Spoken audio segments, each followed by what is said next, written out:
Barchaga assalomu alaykum o'rtoqlar. Bizlar bugun Botir aka keldik achchiq oshga.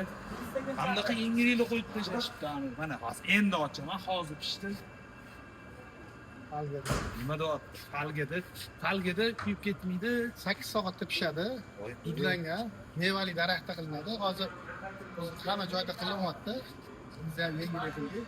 Men Botir akamdan xafaman, chunki bunaqa narsa borligini men ovqat yeb chiqqanimdan keyin bildim.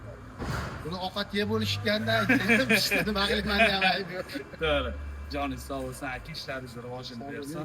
Biz keldik, bolalar bilan ovqatlandik, atdanib uradiganlar bo'lib qo'yishgan.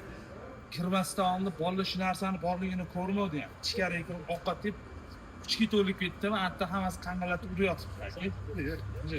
Hammasi kuchga to'ladigan, haqiqiy erkaklar keladigan oshxona.